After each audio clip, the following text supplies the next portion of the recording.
I understand that as we start with Carolyn Foster is going to lead us in the four-way test of the Rotary. Where's Carol? I'm right here. If you'll do it for us, I'd appreciate it. And we will all stand. Thank you.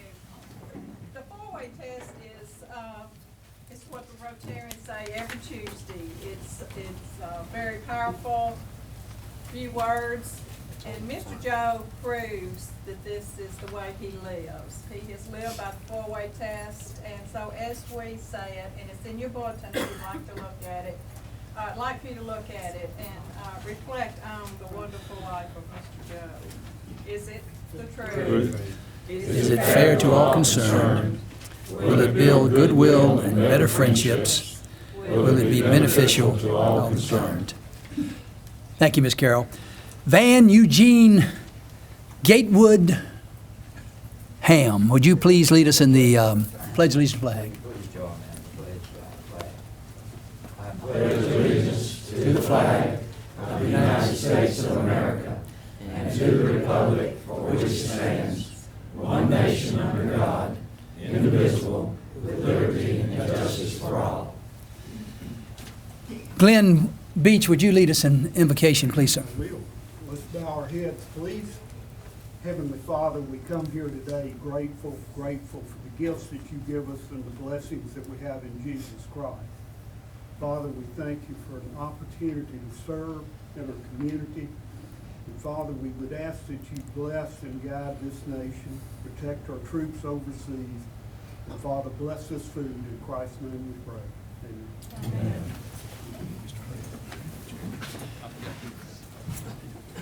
Ms. Elizabeth, would you help your dad up to this fine chair where he'll be an honoree? What next will show as you're on your program, you'll see there'll be short tidbits of some memories of Mr. Jobe, including Dr. Calvin Todd, Jim Kidd, Tony Brown, Sunday school teacher it notes, Sherman Jobe, who's seated over my left, a cousin, also with NASA, Ray Noas, who's also to the left, who is the assistant district governor, as I understand it, of District 6780. So the first one, Mr. Dr. Todd, where are you, sir? Oh.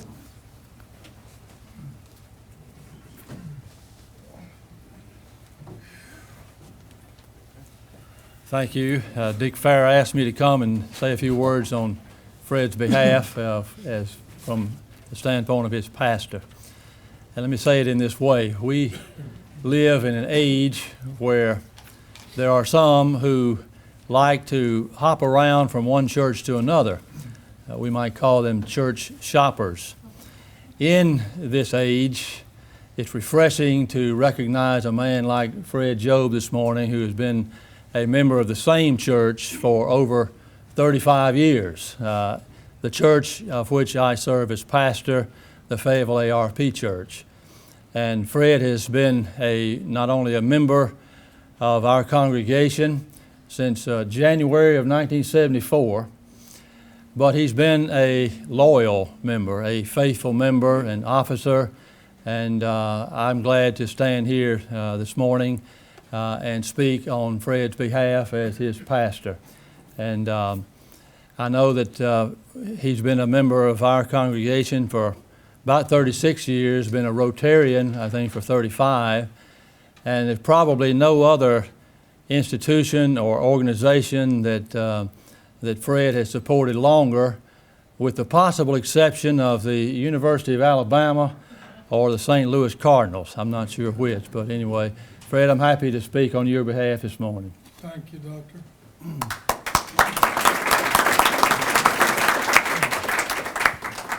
Mr. Kidd? Whoa. Mr. Jim Kidd.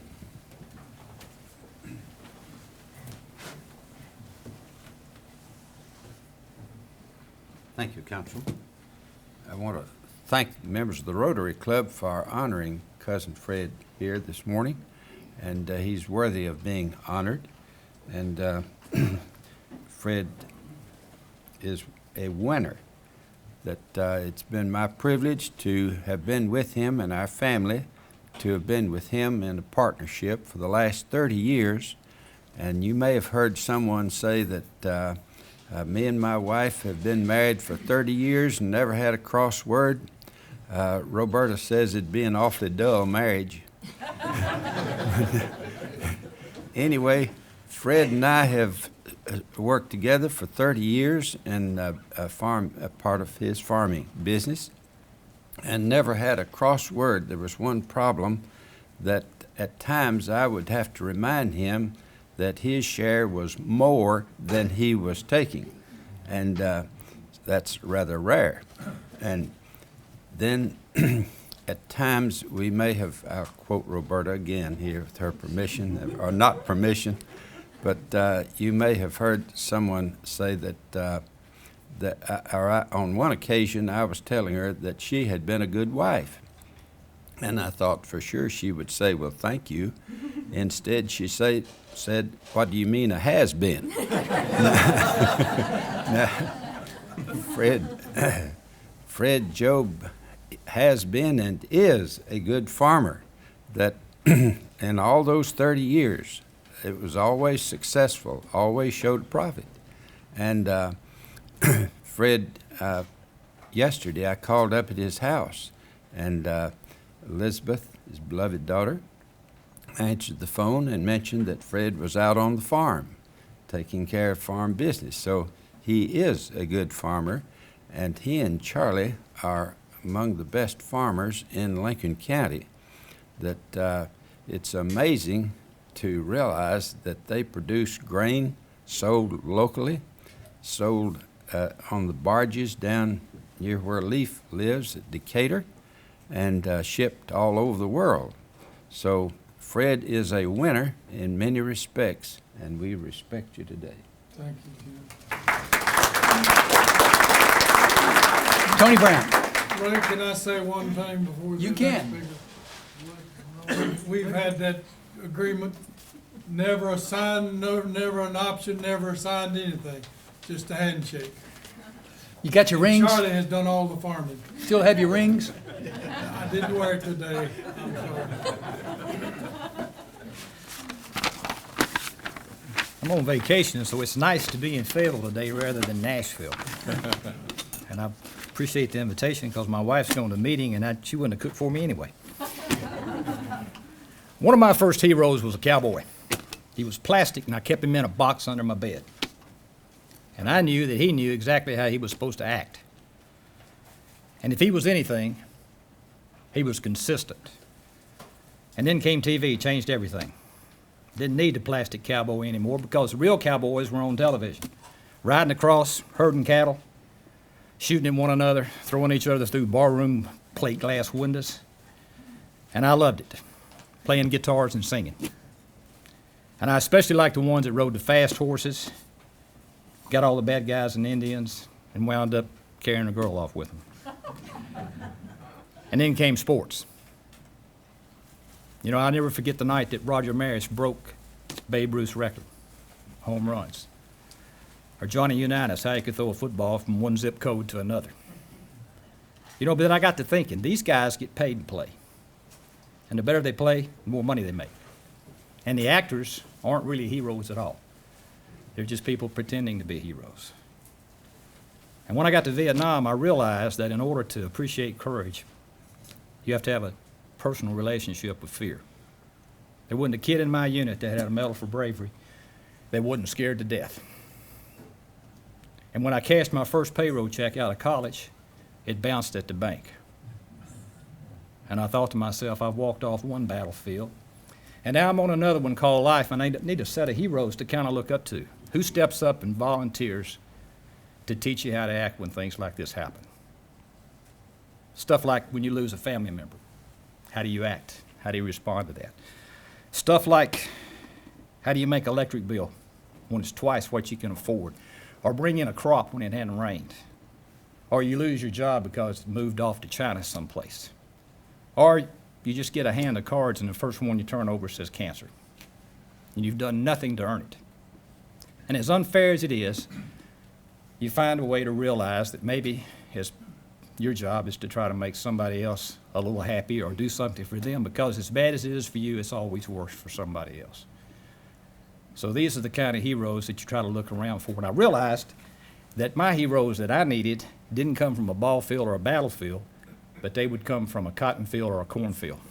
People that I went to church with here in the community, or I shared things with the community. Fred Jobe's one of those kind of guys. If he's anything at all, he's like my cowboy that's plastic. He's pretty consistent. So I've known Fred for about 35 years. He's as easy to like today as he was the first time I ever met him. And I've learned a few things from Fred, studied him, watched him over the years. He'll always do the right thing every time, even when the right thing is harder to do than the wrong thing would be easy to do. And he wrote a book one time called The Way It Was. And it's a great read, and you should read it. Helped me understand a few things about him. And when Dick Farah called me and said, come and say a few things about Fred, I thought, well, can't tell a story because Fred's the best storyteller in the room. That's his game. I can't do a poem because Dr. Todd's the best person with poems on the planet. So I decided to write a song. Oh, don't worry, I'm not going to sing it for you. I don't want to ruin your lunch, but I'm going to give you the words to it. It's my incapable way of trying to catch an essence of a man that I admire a lot. He plowed cotton in the summers when he was only 12 years old, cut cedar in the backwoods on days when it was cold. That's the way it was, and he seldom complained about all the work that helped the man he eventually became. Played baseball back in college, made the minor leagues, made a crop or two and a lot of friends, and one of them's me. And he prayed for peace on Sunday in the church where we go, where we pass the plate and give what it takes to make the corn crop grow. And he talked about his family and how he loved the land. Wrote it in a book called The Way It Was, and it helped me understand what his life was all about. How he did the math and had it figured out. That the grace of God is really all you need to know.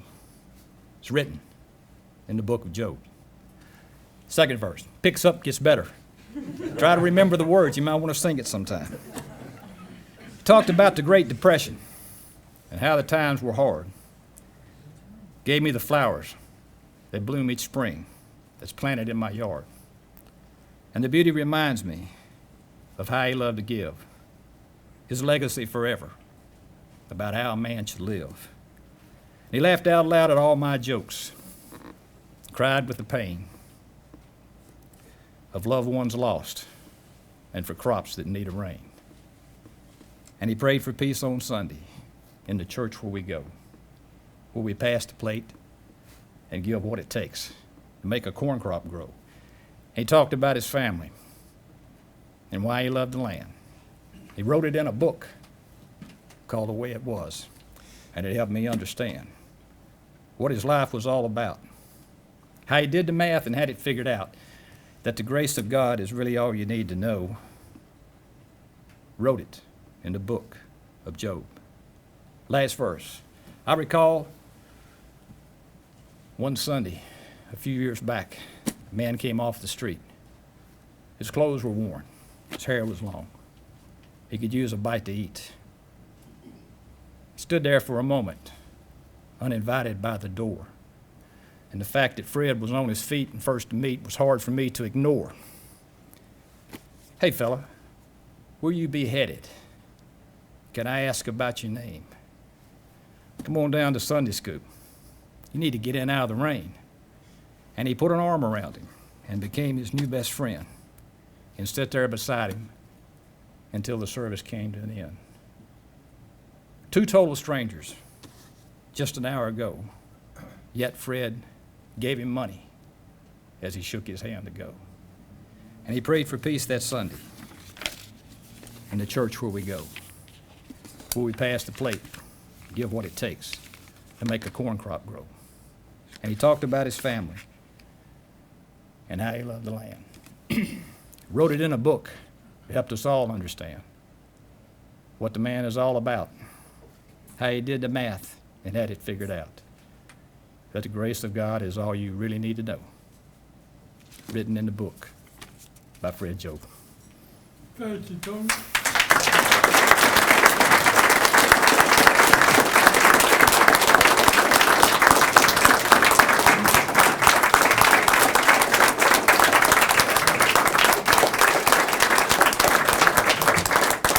Thank you, Tony. That's the essence. Chairman Jobe.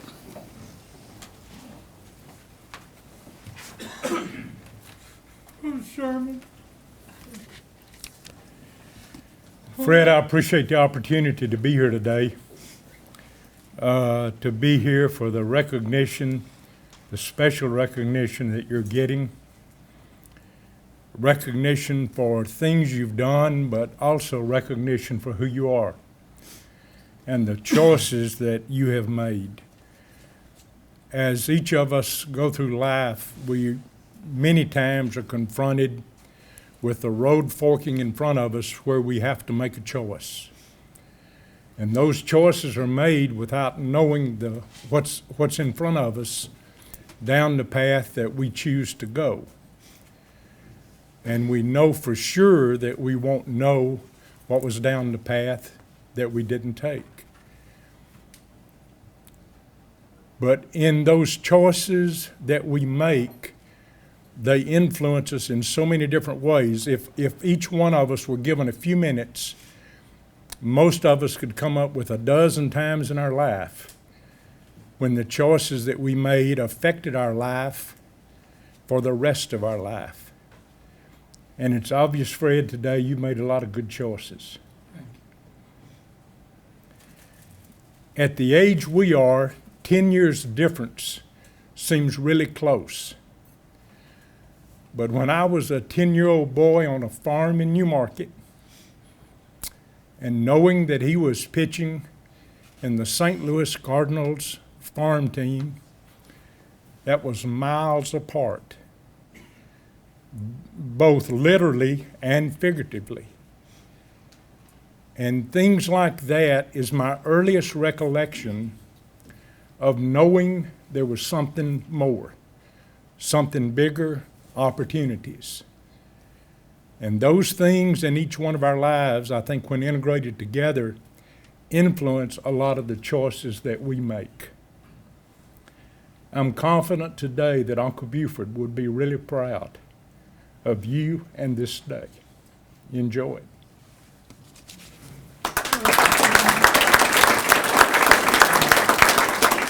Mr. Noes.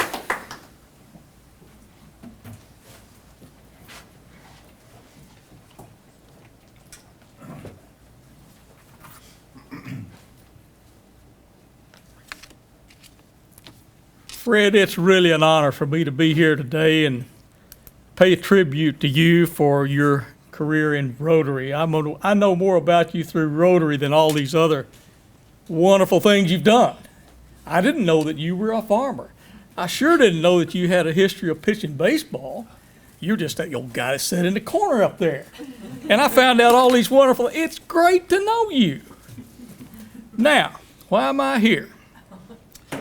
I'm here because a former district governor, Winston Wallace, who was district governor when you were president of this Rotary Club.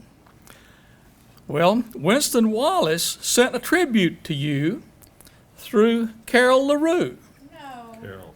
Carol Foster? Hey, I've done it again. Sorry, Carol. That's okay. Winston Wallace sent a tribute to you through Carol Foster. And he asked that I read it to you. Well, Carol forgot to bring it. She said, Ray, you can ad-lib with the best of them. But Winston Wallace, your district governor, when you were president, was very close to you in a neighboring county. And he sends his congratulations and recognition to you for your wonderful years of service to Rotary.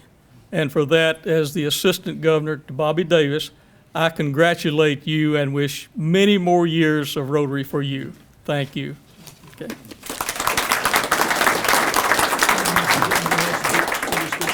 Dick Fair is going to introduce our guests.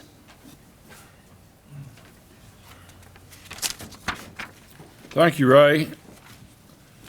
I'm not going to introduce each guest by name. I believe I could do that, but I did call some of the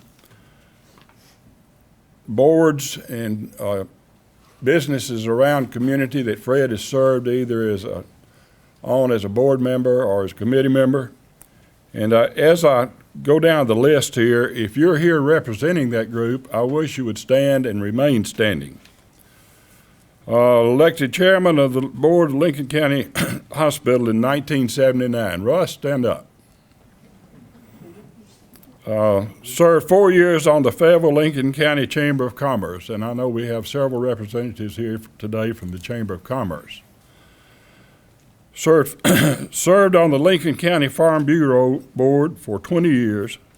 And Farm Bureau members, please stand.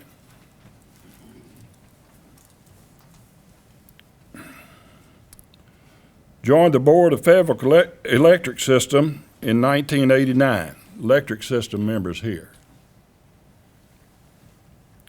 Tax Equalization Board has served, chaired that board and served on it since 1991. Tax Equalization Board. Glad to have you all here today. And all the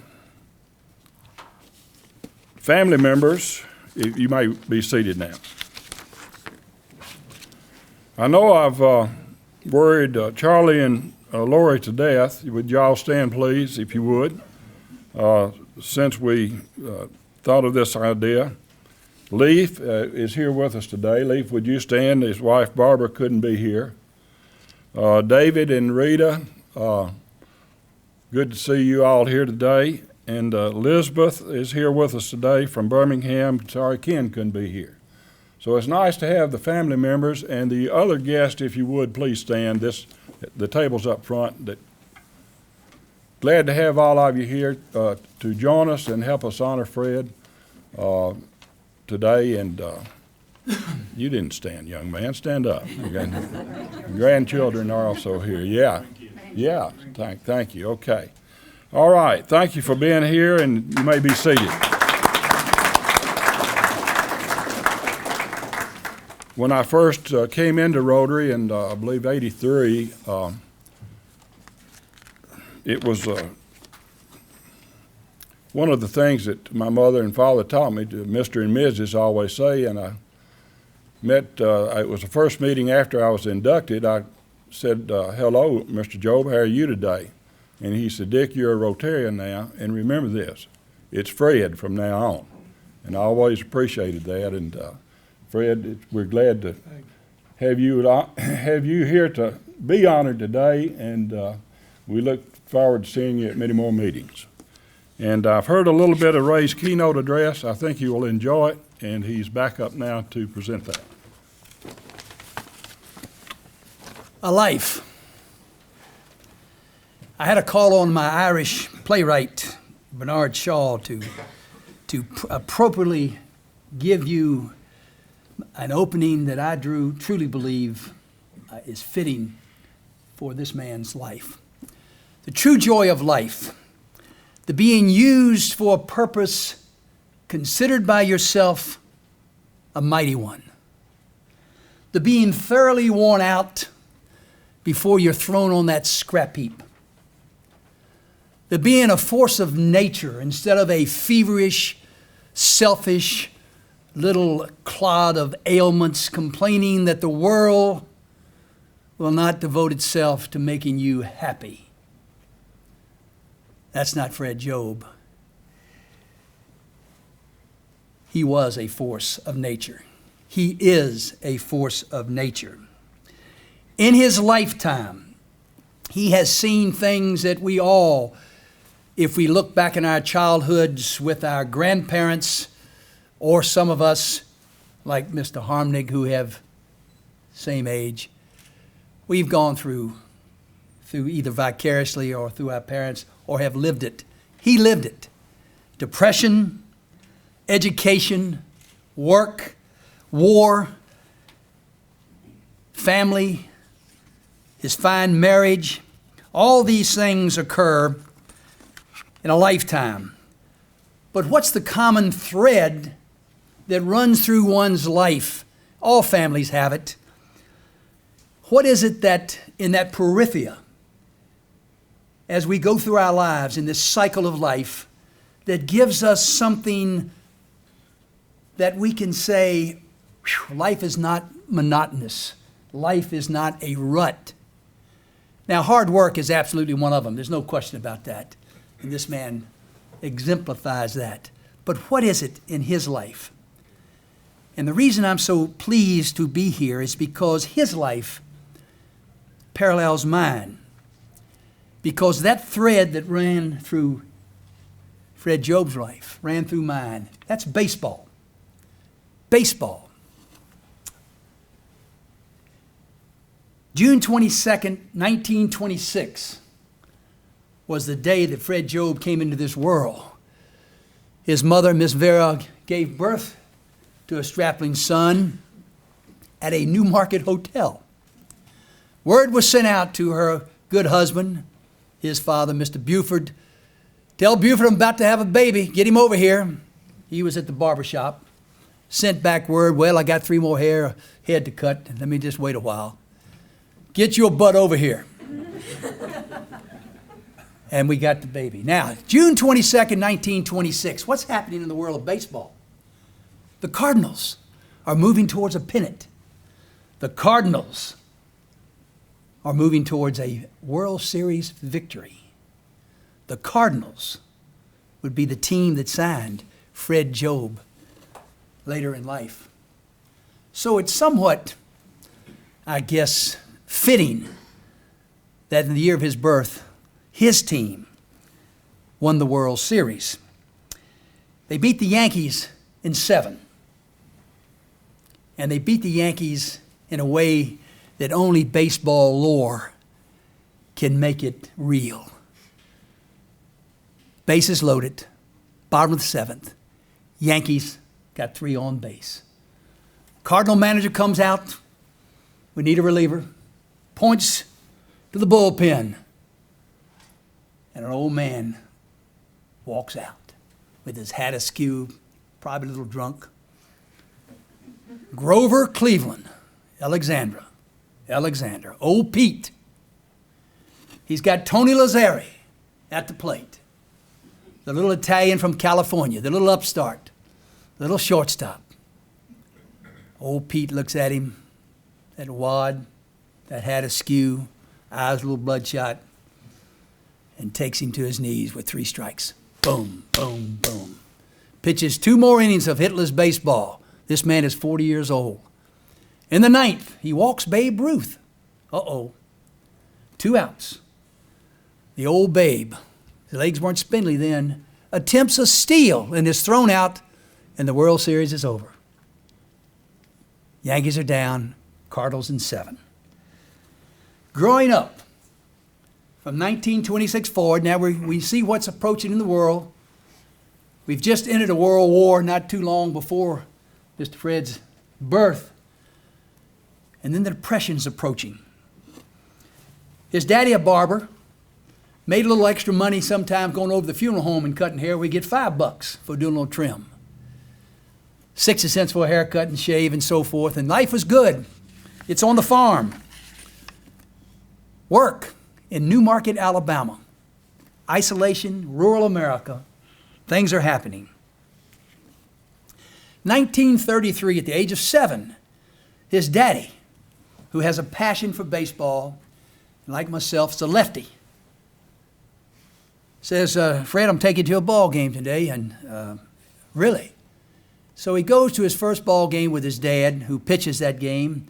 And Fred's job wasn't to do anything. He wasn't a bat boy. He was a ball chaser. They only had 2. So he had to chase down every lost ball, bring it back. The Giants defeated Washington, my team, 4-1 that year, led by the great giant Carl Hubbell. 1934, Fred's daddy, Buford, took him to Huntsville, Alabama, to the YMCA, where they put on a baseball suit to play a little baseball there where his dad was pitching.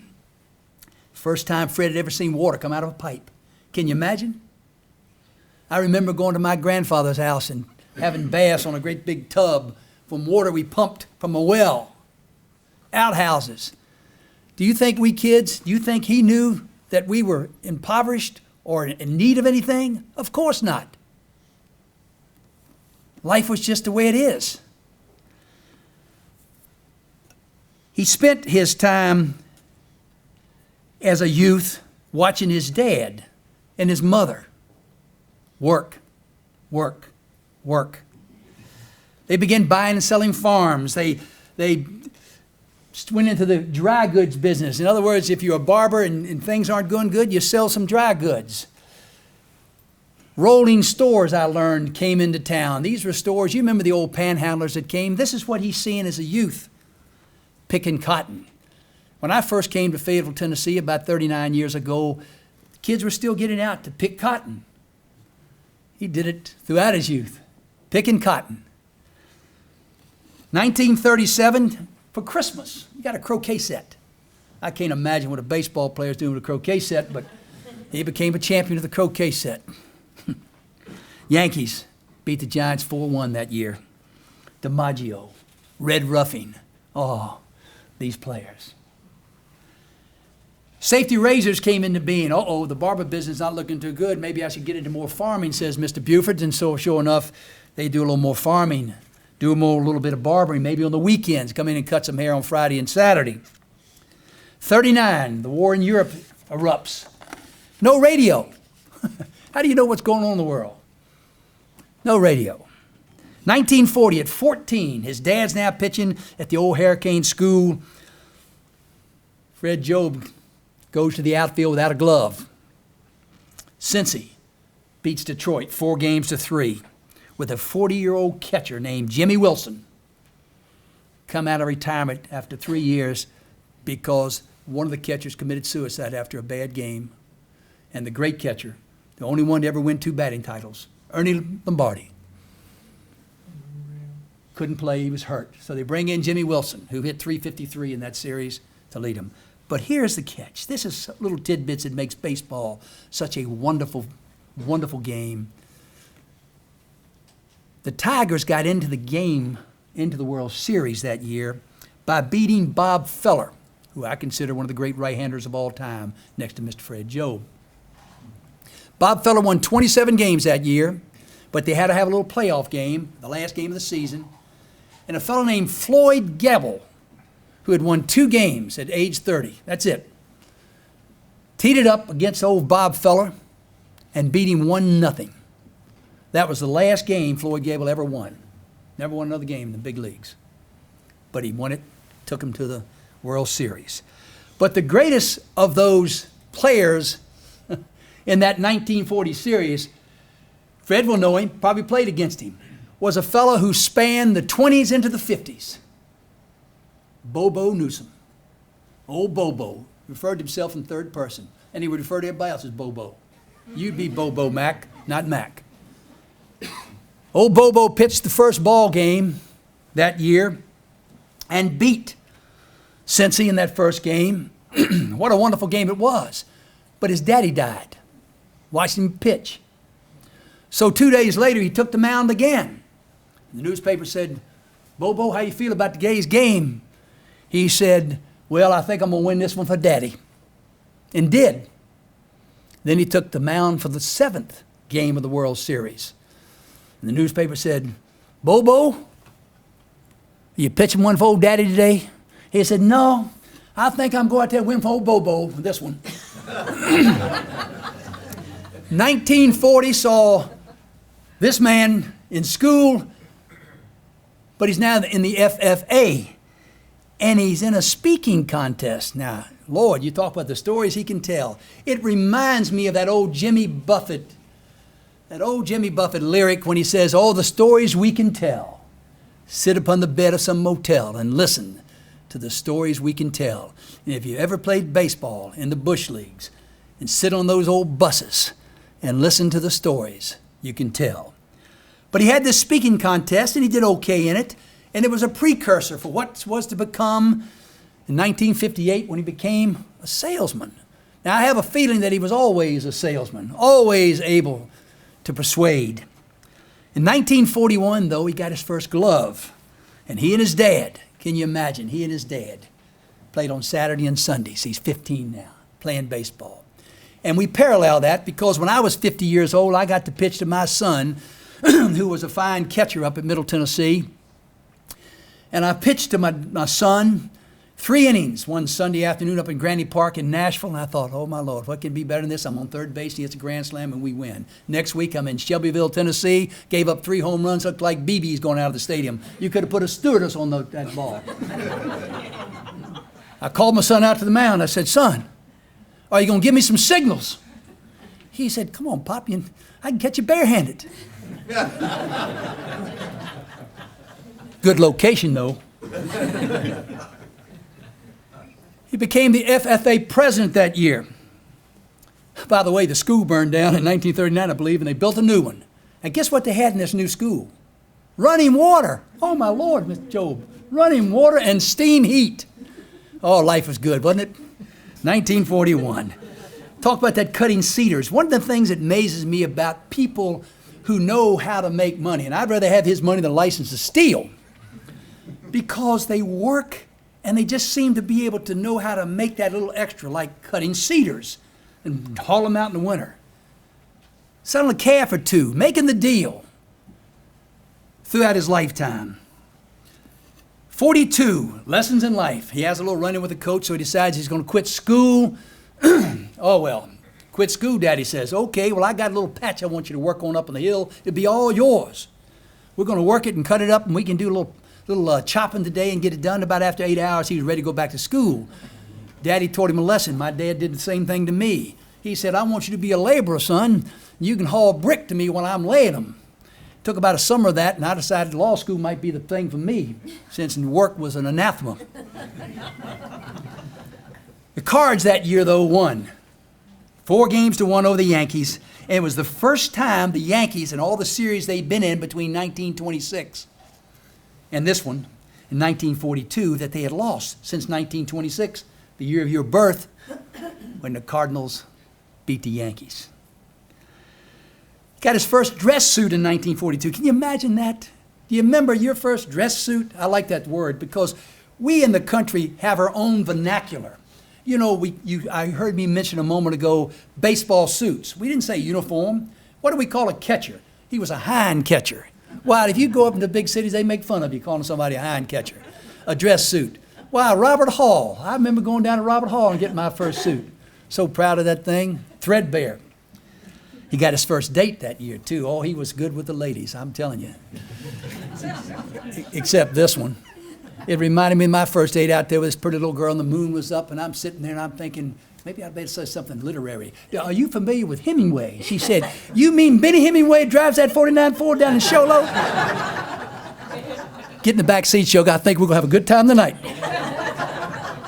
But his first date was Gina Coyle.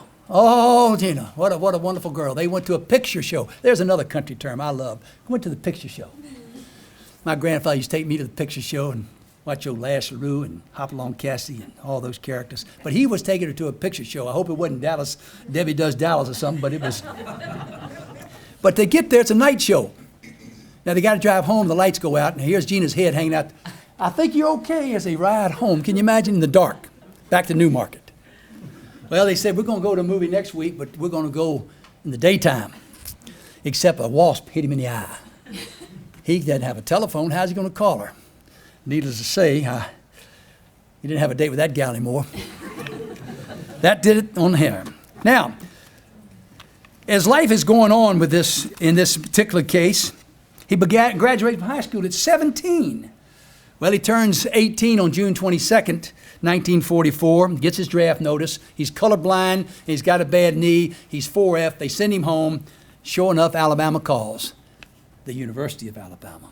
How'd they come in and pitch for us? Now, here's something that's unique, in my opinion, with your family and maybe mine. I was the first one to ever graduate from college in my family. But my dad never begrudged the fact that I was going to college. It seemed like, because my mother told him I was, that the Jobe family, in spite of their country ways and working hard, recognized within that an education was something that's important. Now, Fred couldn't match his sister, who graduated as the valedictorian in Newmarket, but he went on down there to Alabama to pitch because he had an arm. But studying, oh my Lord, anathema, studying. First history test, 27. I remember my first history test. I was pitching too, and I couldn't figure it out either. I didn't ask about King Louis. My question was, I can't even remember, so I wrote, history tests are quite a mess, but I love the Orioles. Raymond Fraley. Turned it in. Coach made him give me a D so I could still play. But if you ever read his book, which was delightful, he was good at dating them girls. That's what he said. Dating girls real good. I love that. Dating girls real good. In February, you know, baseball in college starts in the spring. So in February, he tees it up, takes that mound against none other than LSU. LSU was loaded. They had a fellow named Y.A. Tittle, and that's another connection between you and me. Yelverton Abraham Tittle is some of my kinfolk from Louisiana. And as you know, he made a great career as a football player, but as so many athletes could play so many sports, this man was a tremendous athlete. By the way, he also played against a fellow named Billy Joe Adcock that for years I mistook for the Adcock that played for the Milwaukee Braves and was not the same one. That was Wilbur Joseph. Well, that summer he continued to farm, continued to work, but he played a little baseball with his dad, playing for $10 a game, making a little extra money. Went back to school in 45, lost his amateur status. Now, understand, today you can play certain professional sports and still maintain amateur status. For example, you could play professional football and still play professional baseball, or vice versa. Not then. Just like in the Olympics, if you took money, even for a commercial, whatever it may be, wear a pair of shoes, you lose your amateur status, and that's what happened to Fred Jobe. Now, so what was he going to do? He wanted to stay in school, but he wasn't studying real good and waiting for his sister to graduate up at Newmarket, valedictorian, so she could come down and get him through school. But he became, by the way, Dr. Dodd, I think he was a Methodist back in those days. And I believe he was a Methodist because you know how they are today, those Methodists. They get out of church early so they can get to that fried chicken first. Now, I'm not saying Fred Jobe did that, but I suspect he did. But he was the head of the Wesley Foundation. And you know what happened because of that? I met this little Williams girl. Met this little Williams girl from Mobile. Really. And one of the great stories of that era was that you could feel good among strangers and not feel like you may be in danger. For example, they'd walk outside on the main drag going through Tuscaloosa. They want to go downtown and just stop a stranger and jump in the car. Well, Fred jumped in the car with his date, and jumping in the other side was that little gal from Mobile that he was going out with the next night. Now, he was a big spender. He found a place in Tuscaloosa that sold donuts for 35 cents a dozen. That's where he would take them. Then he'd walk them home. But you know what? That little old gal from Mobile must have stuck because they went to that donut shop a lot. Alabama won the Rose Bowl that year. Now, I got confused myself because when I think about Alabama and the Rose Bowl, I always think about Johnny Mack Brown. I love to hear that stories about Johnny Mack Brown. Well, Doris finally got down there to Alabama and helped him through an English paper that she had made an A on, but somehow he got a C-. Now, don't ask me how that happens. I don't think he could spell Jobe yet. J-O-B-E. 46. Now, what's happening with his life now? 46. Oh, well, he's out of baseball and amateur-wise, and Buddy Lewis, a scout for the Cardinals, says to him, maybe you have like a little tryout with us. Come on over to Huntsville. Well, he's got to get his arm in shape. And he and his dad, not threw the baseball, passed it. That's what we used to say in the country. We passed the ball around. That's what you do with a football, you know, if you're really sophisticated. Well, he talks to Sara Josephine Williams, his little gal from Mobile, and he's going to try out. Now, that's 46. And the Cardinals, again, that little impetus, they beat the Red Sox 4-3 that year. And let me tell you why that's important. Ted Williams was in that World Series, the only one he was ever in. That great hitter hit 200 in that series, 200, and cried. And Ted Williams, you know, was a mean-spirited guy a lot of times, but he cried after that series. The only one he was ever in. Bob Feller in 1946 pitched the opening day no-hitter. First one in the history of the game, hadn't been done since. Also pitched the second one that year. Bob Feller. Now, the game was won, by the way, in the last of the ninth, when Enos Country Slaughter, old boy from Rockingham, North Carolina, scores from first base. That's a famous photo, a famous video of Enos Slaughter with that great speed, flying around those bases and making that slide to win the World Series in 1946, the year you tried out. Now, life was going on, but he decided, you know what, I need to give that little gal from Mobile a ring. Well, he just didn't give her a ring. He put it on her finger in a place called Moundsville, Alabama. Now, there's got to be some significance to that. Maybe he'll tell us someday. You children might know. But he signed that year for $100 with the St. Louis Cardinals. $100, what a bonus. And $150 a month to play. Now, his mama says, you going to be playing on Sundays? Yeah. I guess her answer was, yeah, just like Daddy and I have been doing all these years. Of course, I think about Lou Gehrig, that great Jewish player who was at Columbia University, and his parents were immigrants. And when they learned their son had signed with the Yankees, they wanted their son to be a lawyer, that he left them. I suspect mamas have a little bit of a fear, particularly in that day and age, when their son's going to be taken off into the wilderness, basically. Well, Fred went to Johnson City in the Appalachian League, played, had a decent season, came home, played in Bluefield. Bluefield, West Virginia. I played in Bluefield, played in Salem, some of those places down there. They are country. But one time, the miners were on strike. They came to the game with guns, which reminded me one time when I was in the Dominican playing a little baseball, and they had machine guns up on these turrets looking down over the field. That was a little bit scary. Not for me, for the umpire.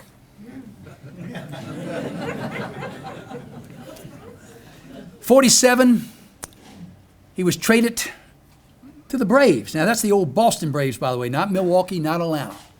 I didn't understand that trade and why that would happen.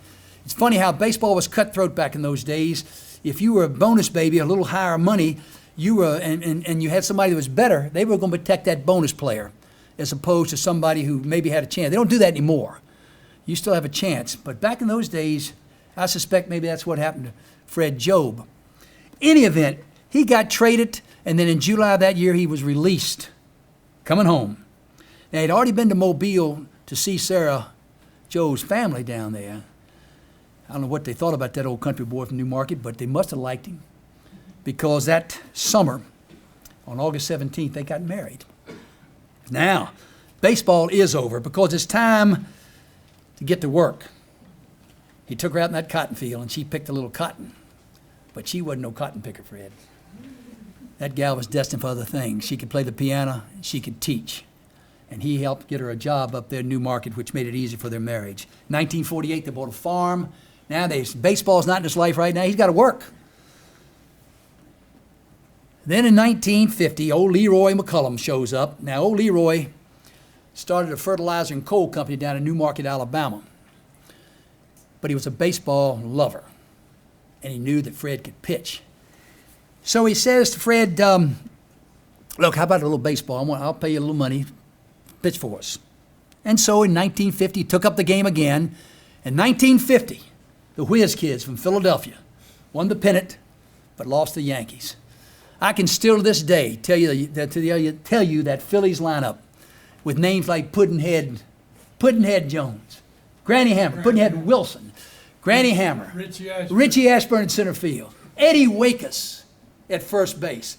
They made a movie called The Natural written by Bernard Mulderman, one of the great novels of the times, and it was takeoff on Eddie Wakes. You've probably seen The Natural where he gets shot. That's what happened to Eddie Wakes. Who was catching? Andy Seminick. They had Dick Sisler playing. They lose. Jim Constanti was the best relief pitcher in baseball at that time. They had Robin Roberts, one of the great pitchers of all time. They lose. 1950, old Leroy's got him playing a little baseball. 51, Charlie's born. Now, in the meantime, he's playing in the Mountain Valley League. That's a league I played in up here about 35 years ago. The old Mountain Valley League that we can never beat Sherwood. Evidently you did, because his team, with the help of a couple of pitchers, ringers we call them, brought in from Birmingham and Nashville, went to Omaha, Nebraska. Sara Jobe wouldn't let him go. At least that's what I believe. The Yankees beat the Giants 4-2 that year in 4 games out of 2. 52, Leaf is born. Now, the Yanks over the Dodgers, 4-3. And that's when that was a great series because they had Carl Erskine, Preacher Rowe, Billy Lowe's. Remember those pitchers? Rashi, Reynolds, and one other from the Yankees, Black. There was a relief pitcher. All great. 53, he gives up baseball again. But 54, here comes Leroy with one of the great baseball stories I've ever heard. Leroy says, I'm going to give you $20. We got a game up in Tullahoma. I can't do it, Leroy, not for $20. What do you need for that cotton patch over there? I need about a ton of fertilizer. Remember, Leroy's got the fertilizer coal company. Whoa, I'll give you a ton of fertilizer if you win the game. It's a deal. They get on a bus with 7 players. They get over Old Salem, they pick up another player, that's 8. They get up to Belvedere and pick up Slick Zimmerman. Slick's a catcher, can hit. Now they got 9, but they need an extra player, so they get to Tullahoma, and there's a young fellow sitting out there, and they throw a ball suit out to him. That's when Fred learned that they were playing Middle Tennessee State University, not some slug team that they thought they were. What have you got me into? And I want that ton of fertilizer. Well, game's tied 5-5 into the 8th. Fred doubles. He's moved over to 3rd, and then this young guy they picked up outside and gave him a ball suit, hits the big fly. For you ladies, a big fly is a home run. Big fly's out. Now Fred's got to hold on to that lead. Do you know who that fellow who hit that big fly was? Out there got that ball suit? He became a great Hall of Fame player at Middle Tennessee State himself. Charles Fuzzy Harmonic. Right there he is. Way to go, Fuzzy. Fred hung on and won that ball game. Got great God Almighty, free at last. 1954 is also the birth of Miss Elizabeth over here, his proud daughter. He's so proud of that gal for going through Alabama after she went to Florence State, then finished up Alabama, became an art teacher down in Hueytown, Alabama. I know where that is. I went to law school down there. Proud of his children, every one of them.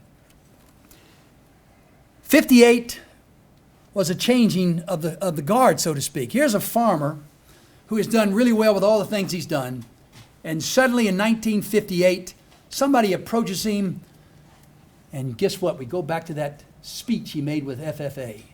And he said, "You'd like to sell some insurance?" Well, you betcha. How much can I make? Well, you can make about $6,000 in a year. He made that much in 6 months. Now, you know, it's like that John Lennon lyric, Beatles, when he said, "Life is what's happening to you while you're making other plans." He's got a new plan, and he goes to work selling insurance. 1962, his boy's now playing Little League. He's got him a couple players. He likes that. 65, well, his parents, through the help of Fred, finds a farm up here in Lincoln County, Tennessee, and away they come, and they start living in Lincoln County, and that's where they live for 31 more years. Think about this, a full lifetime in Newmarket, Alabama, and a full life in Lincoln County, Tennessee. Now, we got kinfolk up here. I heard Jim Kidd say he was a cousin. My condolences, but nonetheless, the McFerrins were up here as well. So his parents came up here, and then in 1966, he began coaching a little bit of baseball again. Had a farm in Lincoln County. He came up here to purchase a farm. Now, here's where another link occurs, Dick, for you. I wish Martha was here. Chris Patrick, my old Clemson buddy, loans him some money to make sure the finances get right to buy this farm up here. Now, he's not going to live here. He's just going to get a farm. He's always trading and carrying on these farms and moving his acreage around, moves cattle up here, and he's got a farm here in Lincoln County. 1969, Charlie went to University of Alabama on a math scholarship. Boy, they must all take after their aunt. That's all I can say. Or mama, I don't know which. After his mom. Okay. Now, Leif and Elizabeth started at Florence State, and then David went to MTSU. And then in 73, he gets another farm. And again, Chris Patrick steps up and helps him with that farm. And Mr. Chris was a great fellow. I love Mr. Chris and miss him to this day for some of the things we used to argue over in North Carolina and Clemson. But that year, in 1973, Oakland beat the Giants with a guy named Catfish Hunter. And you remember the old Oakland, those ugly uniforms, and old Charlie Finley riding on that daggone mule and acting a fool. And they had those teams that would fight you if you dropped your hat. Great baseball. 1977, he buys another farm. Now, the Yankees that year beat L.A. 4-2. That's when Reggie Jackson went nuts and hit those 4 home runs. What a series that was. So life goes on.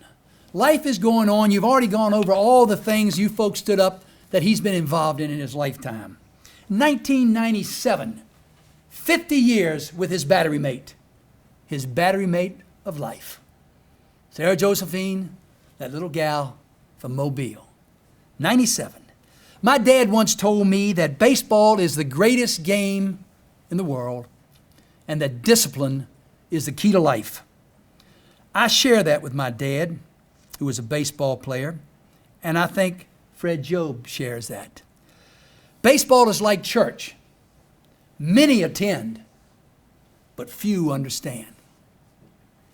Yogi said it best, I guess. Said the game is one half mental, 90% mental. He didn't, if you ever know Yogi, it was a wonderful thing.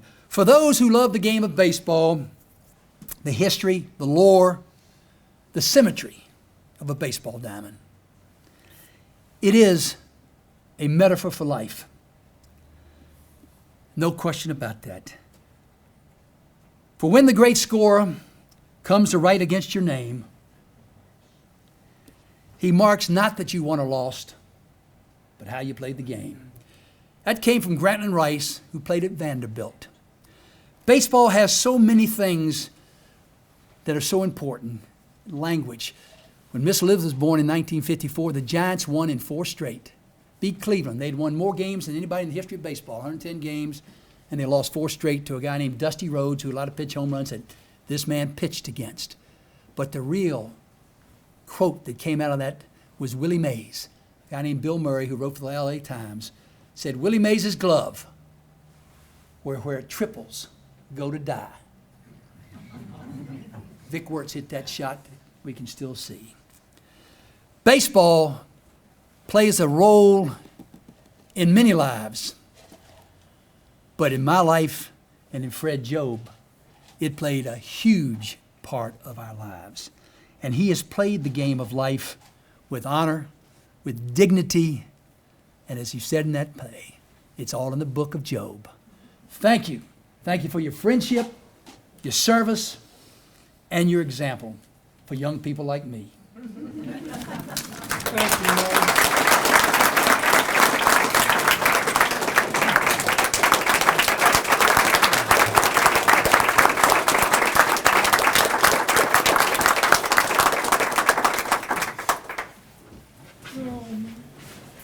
And Ken McKay has a presentation for Mr. Jobe at this time.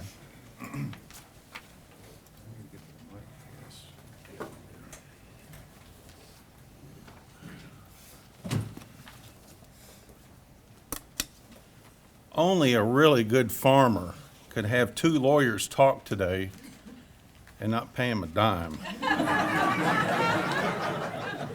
I'm a baseball player. Yeah, well, no, you're a liar. But anyway, enough about that.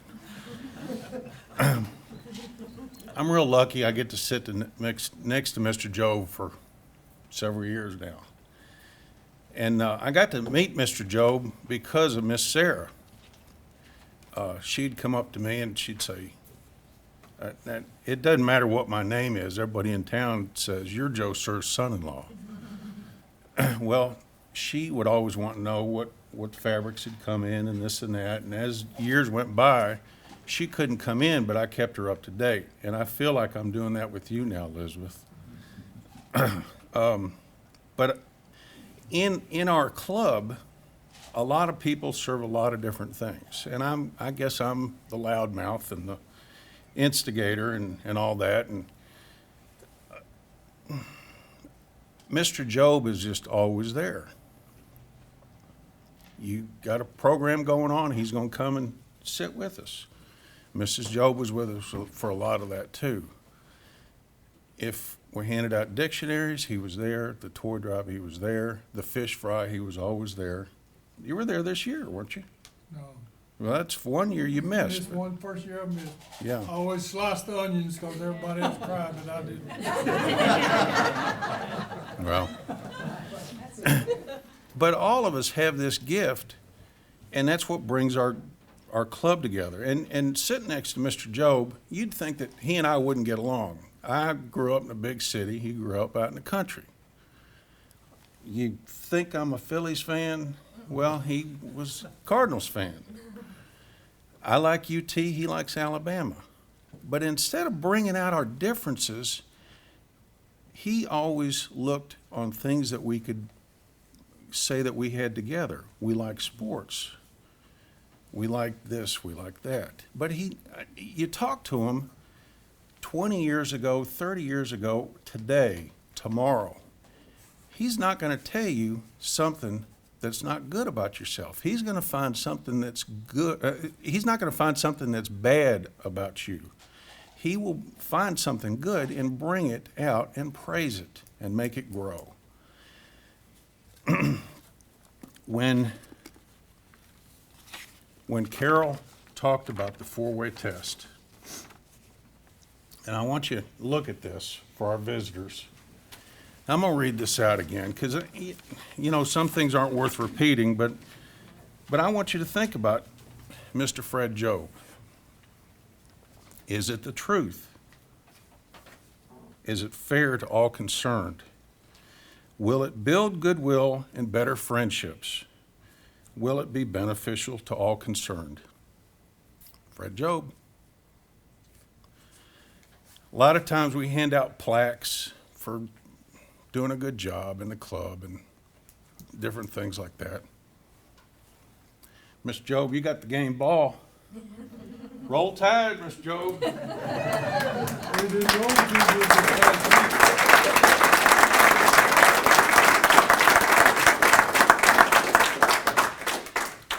What's next?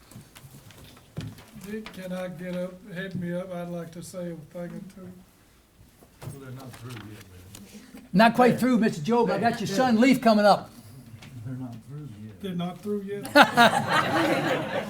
Leaf, I Jobe. thought you was through.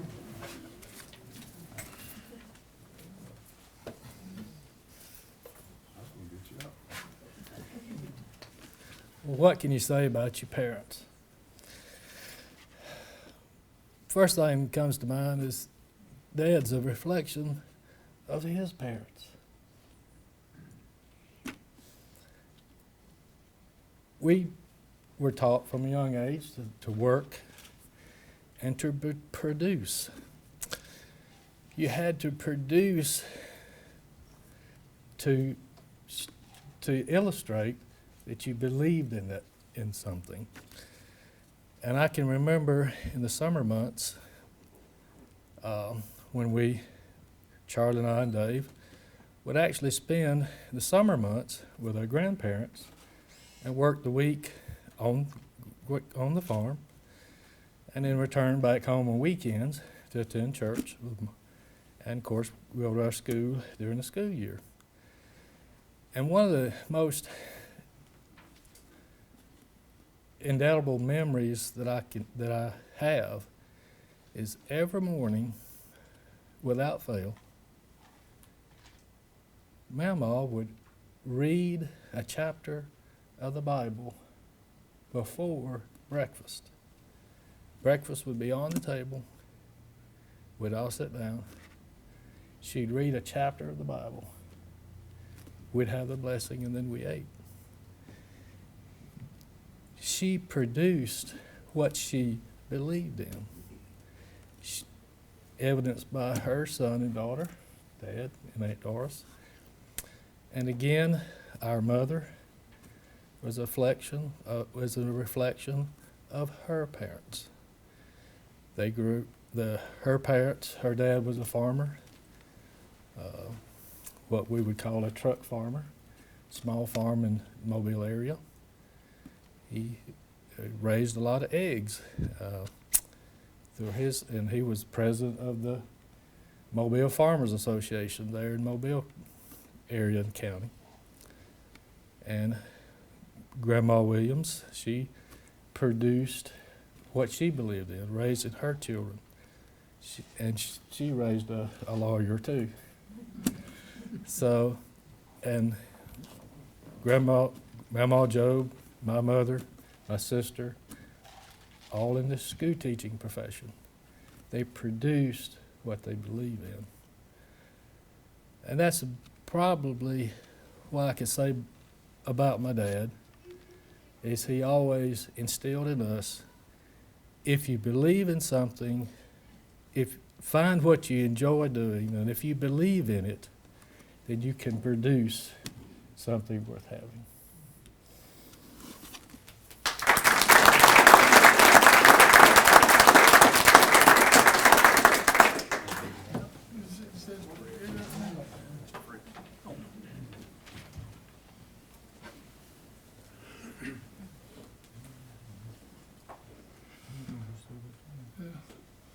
Ray, how in the world you found out all that you talked about? Something going on somewhere. But you and I have talked several times about riding the buses all night and playing baseball the next day. Now you had to be tough. And I told somebody that you're tough, then you appreciate the easy times. I appreciate my family. I've got 4 of the finest children that ever lived. Daughters-in-laws, one's here. I think 2 of them's here. 2 of them's here. One of them has a store and she has to stay in the store and sell things. She's making the money. I had no idea anything like this was coming on. Y'all put a real good trick on me. I usually always smell out what's going on, but I didn't this time. But I've got the finest help helping me through life.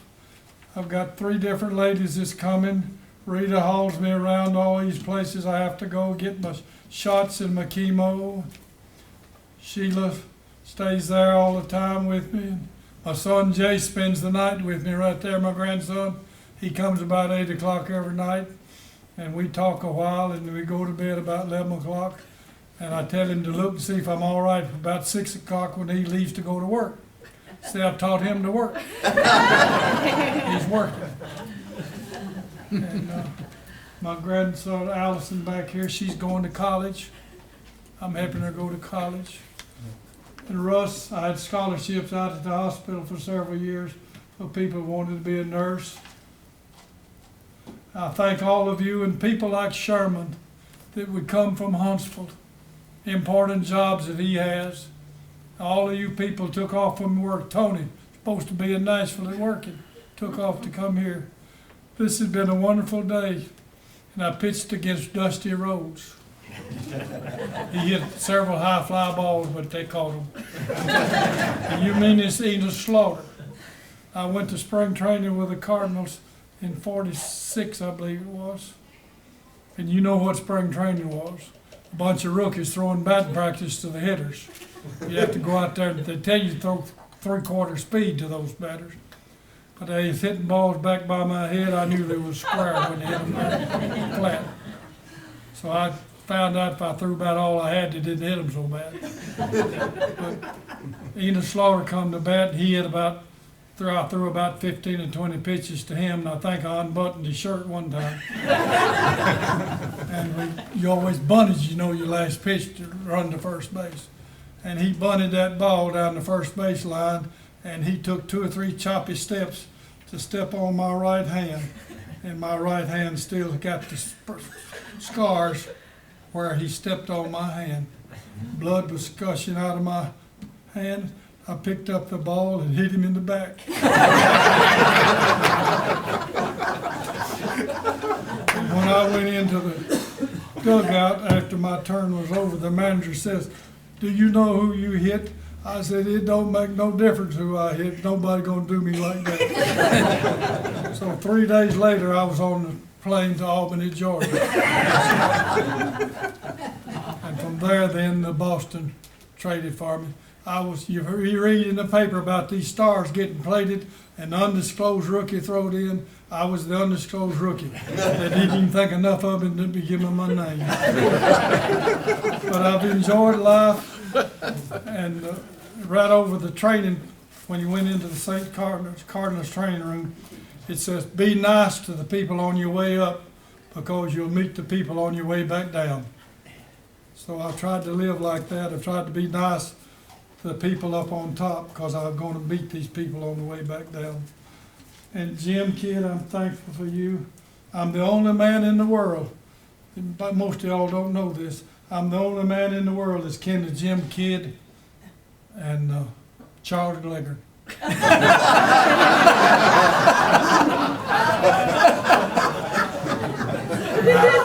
If that isn't a handicap, I don't know.